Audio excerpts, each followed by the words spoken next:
I have always believed that some of the most profound political stories begin not with treaties or televised speeches, but with the quiet rituals of ordinary life. Today, I want to take you into one of those rituals, one you know intimately, even if you have never stopped to consider its geopolitical weight. You lift a cup of coffee to your lips, perhaps without thinking about it, yet that moment contains an entire map of global relationships, supply chains, and national priorities. It holds assumptions we have lived with for generations about who trades with whom and on what terms. Lately, however, as I have watched events unfold, I have found myself returning to a simple question. What happens when a nation built on the certainty that it will always be the favored hub of world commerce suddenly discovers that reliability, not size, is the new currency of power? Most people heard the headline version of this story. They heard that tariffs were raised, that Brazil objected, and that the United States flexed its economic muscles once again. But very few people, and I suspect not many in Washington, grasped what was truly happening beneath the surface. The United States assumed it could treat the world's largest coffee exporter as if it were merely an annex of its own market. It assumed that a tariff, once announced, would bend reality to presidential will. Yet reality, as it often does, chose a different script. The result is that a country that does not grow a single coffee plant, a country whose winters would kill a coffee shrub in a single night, has quietly stepped into America's place. When I tell you that Canada has become the unlikely beneficiary of a tariff designed to discipline Brazil, I know it sounds almost whimsical, but this is where the deeper story begins. What we are witnessing is not merely an economic footnote.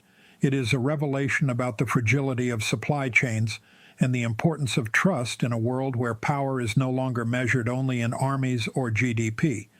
The American assumption was that Brazil would have nowhere else to go. Yet Brazil looked at a tariff that doubled the cost of one of its most consistent export relationships and made a simple, rational calculation. If the United States chose unpredictability, then Brazil would choose predictability elsewhere. You might think this is just about coffee, that global politics cannot turn on something as ordinary as the beans in your morning brew. But consider how institutions behave when confronted with volatility. Markets hate it. Voters resent it. Exporters flee from it. Nations, even large ones, cannot remain insulated from the consequences of their own unpredictability. What happened when the tariff was imposed was not the dramatic submission that some advisors in Washington expected. Instead, it was a quiet redirection of ships, contracts, and confidence toward a northern neighbor that had done nothing more provocative than keep its word. Here is the overlooked twist. Canada never set out to replace the United States in the coffee market. It simply behaved as though reliability mattered. It maintained open channels. It kept its policies stable. It avoided the impulse to turn trade into theater. Meanwhile, American importers scrambled, buyers panicked, and consumers braced for price tags that no longer reflected the old certainties of a once smooth supply chain. This is the part of the story that rarely makes breaking news, yet it reshapes the way nations see one another. As we look at this pattern, the lesson is clear. The world still respects American power, but it is increasingly wary of American volatility. And volatility, once unleashed, does not remain confined to the sectors where it began. It travels, it compounds, it erodes trust. In this case, it began with a tariff and ended with a reordering of North America's most reliable trading partner for a commodity that Americans consume with near religious devotion. The shift was subtle and almost silent, but it speaks volumes about the incentives shaping the 21st century global market. Beneath the rhetoric and political performances lies a straightforward institutional reality. A tariff is not merely a tax, it is an instrument that signals how a nation intends to participate in the global system. It tells partners whether you see trade as a shared endeavor or as a lever of coercion. When the United States imposed its sweeping tariff on Brazilian coffee, it did so under the assumption that the American market was indispensable. Yet indispensability is not a permanent condition. It must be continuously earned. In that moment, Washington overlooked the most basic principle of any relationship, economic or otherwise. If you make yourself unpredictable, Others will begin to hedge against you. For years, the flow of Brazilian coffee into the United States appeared so automatic that many Americans never imagined an alternative. But institutions, whether governments or corporations, are not sentimental. They respond to incentives. When the tariff rendered each shipment dramatically more expensive, the machinery of the market did exactly what it has been designed to do for centuries. It searched for equilibrium. In this case, that equilibrium was found not in Miami or New York, but in Vancouver and Montreal. As ships diverted northward, America discovered that supply chains have a memory. Once that memory rewrites itself, it rarely returns to the old patterns with the same loyalty. It is important to understand the context that made this possible. The United States has long cultivated an image of economic dominance, and for much of modern history, that image reflected reality. But dominance can be undermined from within when policymakers treat it as an entitlement rather than a responsibility. When a nation assumes traders will tolerate abrupt and politically motivated disruptions, it is gambling with its own credibility. Brazil, facing an overnight spike in costs, simply decided it no longer wished to tie its fortunes to a market that changed the rules without warning. It did what exporters across history have always done when confronted with unstable partners. It diversified. Canada entered the picture not as a swaggering competitor, but as a steady custodian of predictable policy. That is the part of the story I find most revealing. In geopolitics, we often focus on the loudest actors, the ones who make headlines with bold proclamations. Yet stability is rarely loud. It accumulates quietly over time, like sediment forming a foundation. Canada did not announce to the world that it would seize America's market share. It simply maintained clear trade protocols, practiced restraint, and signaled to suppliers that it did not intend to treat commerce as a tool for domestic political theater. In a world increasingly rattled by volatile decisions, that posture itself became a competitive advantage. When you look at the mechanics of this shift, you see how the modern global economy actually functions. It is not a hierarchy of giants dictating terms to smaller partners. It is a web, and webs reward consistency. American importers, stunned by the sudden tariff shock, saw their supply models thrown into disarray.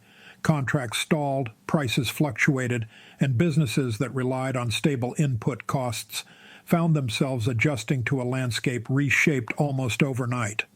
While that turbulence radiated across the United States, Canadian importers were finalizing agreements that offered continuity not only to themselves, but also to their suppliers. Those agreements were not acts of conquest.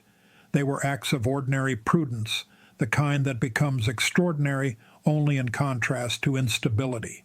Meanwhile, Brazil watched the responses from both nations. Here, the human dimension matters. People running farms, cooperatives, shipping companies, and export agencies are not strategists in some grand ideological battle. They are workers and managers trying to ensure that their livelihoods remain anchored to dependable partners. When they saw one market that suddenly doubled the cost of doing business and another that welcomed their product with predictable treatment, their decision was simple. Markets do not thrive on coercion. They thrive on confidence, and confidence flowed northward. What strikes me most when reflecting on this transition is how effortlessly it unfolded once the initial decision had been made in Washington. For a long time, the United States assumed it had a gravitational pull, that global trade bent naturally toward it. But gravity in this sense is not a law of physics. It is a function of trust. When trust erodes, so does the gravitational field around a superpower. Canada, merely by remaining steady, found itself at the center of a trade lane that had once seemed immovable. It is worth asking what this tells us about the broader institutional condition of the United States. Nations project strength not only through military capability, but through the reliability of their economic behavior. When policies shift erratically, when tariffs appear and disappear depending on the political mood of the moment, trading partners begin to price that volatility into their decisions. They begin to prepare for a world in which the once stable superpower is no longer the default hub of their commerce. Once those preparations begin, they unfold with a quiet but relentless logic. Consider how systems behave under stress. Institutions are like ecosystems. They reveal their strengths and weaknesses not in moments of calm, but in moments of disruption. The American tariff decision acted as such a disruption. It exposed a vulnerability that had long been overlooked because it remained comfortably hidden beneath decades of routine. The vulnerability was not that the United States lacked economic heft. It was that it had come to conflate heft with immunity. Markets do not care how large you are. They care how predictable you are. Predictability, once compromised, does not return simply because a nation declares that it should. When the tariff landed, Brazil conducted a kind of triage. It examined which markets would remain stable, which partners would not turn trade into diplomatic leverage, and which countries understood that long-term cooperation depends on treating commerce as an ongoing conversation rather than a series of threats. In that process, the United States placed itself in the category of partners whose policy environment had become too turbulent to trust. Canada, by contrast, found itself categorized in a way it had not aggressively sought: the dependable neighbor, the one who invests in relationships rather than extracting concessions from them. This is where the broader institutional implications begin to emerge. The American system in recent years has increasingly treated economic relationships as if they were short-term negotiations rather than ongoing commitments. When a nation behaves as though trade agreements can be reshaped at a moment's notice, partners begin to insulate themselves against that volatility. They draft contracts elsewhere. They reroute shipments. They rebalance their portfolios. You as a consumer feel the consequences not in diplomatic communiques, but in the quiet shock of a higher price tag on a product you assumed would always be cheap. Consider how this dynamic unfolded inside the United States. Importers who had relied on the consistency of Brazilian supply chains suddenly faced costs that made long-term planning nearly impossible. They could not sign contracts with confidence because they no longer trusted the stability of the policy environment. So they hesitated. While they hesitated, Canada acted. In international trade, hesitation is rarely neutral. It creates a vacuum that someone else will fill. Here, Canada filled it not with aggressive expansion, but with calm readiness. Picture the decision-making process inside a Brazilian export company confronted with this new landscape. They receive notice that a major buyer has unilaterally raised costs to a point that threatens profitability. At the same time, they receive inquiries from partners who propose stable agreements with clear terms. They look at their books, their shipping schedules, and the livelihoods of the farmers depending on them. In that moment, their choice becomes not about geopolitics, but about sustainability. Who offers a stable path forward? Who treats them as partners rather than pawns? Who allows them to forecast next month, next quarter, next year? That decision, multiplied across exporters, aggregators, and shipping firms, becomes a structural reorientation of trade. This is not the drama of sanctions or embargoes. It is far quieter. But quiet does not mean small. It means organic, and organic shifts are the ones that last. There is an irony here that speaks to the nature of modern power. The United States remains a formidable economic force, but power today is not only strength, it is stewardship. It is the ability to maintain the rules, expectations, and norms that give global markets coherence. When a nation begins to deviate from that stewardship, even unintentionally, it sends a signal that its priorities have changed. Partners noticing that change adjust accordingly. Canada, often portrayed as the mild-mannered neighbor, found itself in the unusual position of becoming an anchor during a storm.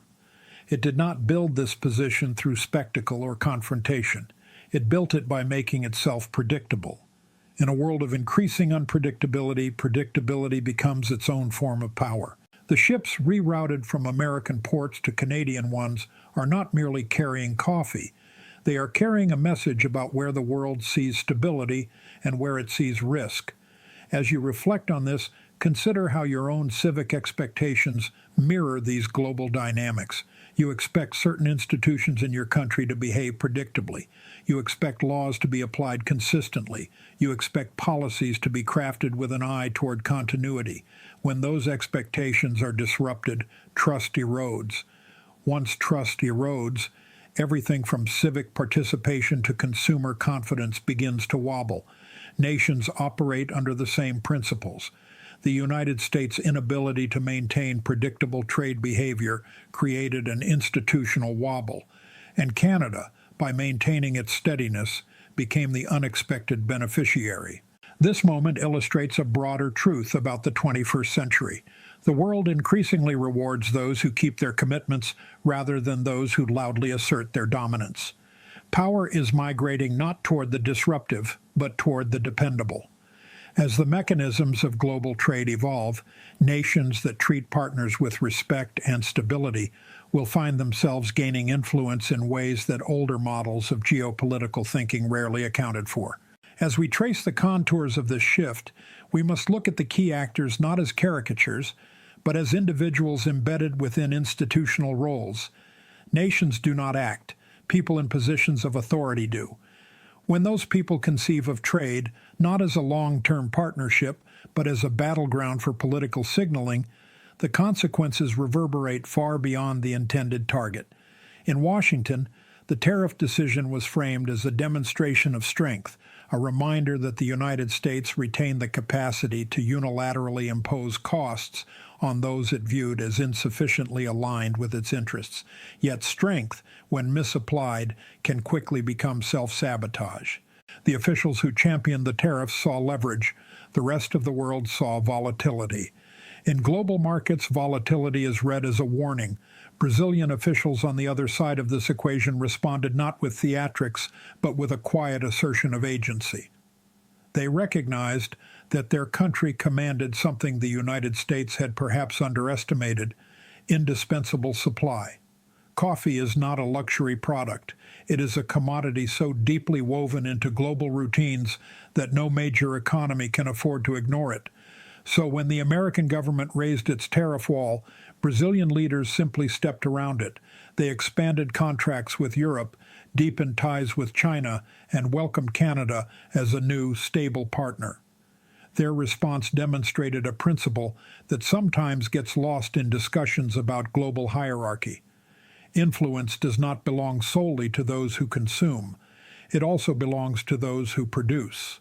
And then there is Canada, guided not by an impulse to dominate, but by an instinct for equilibrium. Canadian leadership did not need to issue bold pronouncements or choreograph elaborate trade missions. Instead, they reaffirmed the rules they already lived by: transparency, reliability, and respect for partnership. It is striking how often these modest principles become formidable advantages in turbulent times. When other nations zigzag through rapidly shifting policy cycles, a country that remains steady gains credibility simply by doing nothing unexpected. Canada's leaders understood that stability is not the absence of ambition. It is a strategic choice to ground national policy in consistency rather than spectacle. Consumers, too, are actors in this story, even if involuntarily. The American consumer began to feel the strain almost immediately. Prices fluctuated. Cafes adjusted their menus. Small businesses that relied on predictable input costs saw their budgets stretched. These experiences serve as reminders that economic policies, even those framed as geopolitical maneuvers, eventually land in very human terms. In Canada, consumers were largely insulated from this volatility, not because their country wielded extraordinary influence, but because it avoided creating unnecessary chaos. What this constellation of actors reveals is that responsibility in the global system does not hinge on who speaks the loudest. It hinges on who maintains the norms that allow cooperation to function. When the United States abandoned its role as the predictable partner, others filled the void. This is not a moral judgment. It is an institutional reality. Great powers maintain their status not simply through economic mass or military might, but through the trust that others place in the stability of their decisions. Once that trust cracks, even slightly, other nations begin to adjust their strategies, hedging against what they now perceive as an uncertain environment. Zooming out, the consequences take on a broader significance. The rerouting of coffee shipments is a symbol of a deeper rebalancing underway in global trade. It suggests that the world no longer orbits around a single gravitational center. Instead, supply chains are learning to behave like organisms that migrate toward climates conducive to long-term survival. Canada, with its calm policy climate, offered a habitat that Brazil found hospitable. The United States, with its rapid and politically charged policy shifts, did not. The implications extend even further. Consider how this dynamic affects alliances, strategic partnerships, and regional cooperation. Nations that previously relied on the United States as the anchor of their economic planning may now find themselves diversifying their ties not because they wish to weaken America, but because institutional prudence demands redundancy in an unpredictable world. This is not a repudiation of the United States. It is a recalibration around the recognition that no nation, however powerful, is immune to the consequences of self-inflicted instability. When you think about your own community or workplace, you might see an analogy. Trust is not lost because someone fails once. It is lost because uncertainty becomes the norm. Over time, people shift their dependence to those who keep their commitments. Nations behave no differently. In this moment, the world is quietly signaling that reliability has overtaken dominance as the most valuable trait in international commerce. Canada, perhaps unexpectedly, but certainly not accidentally, has positioned itself as a custodian of that reliability. As we look at the consequences for the American system, the lesson becomes clear. Influence is fragile. It must be maintained with care, not imposed through unpredictable force. When a country acts with discipline and steadiness, others gravitate toward it. When it acts impulsively, others retreat. The coffee trade is not the cause of this shift. It is the illustration of it. If we pay attention, it tells us something crucial about where global authority is migrating in this century. So, as we conclude, I leave you with a question worth considering. In a century where instability has become the norm, which nations will thrive? Those that swing wildly between impulses, or those that build credibility patiently year after year? The coffee in your morning cup has already offered its answer, quietly and without fanfare. Stability wins. Trust wins. And countries that understand this will shape the future more effectively than those that mistake noise for strength. Stay curious and stay attentive to the quiet shifts that reveal where power truly lies.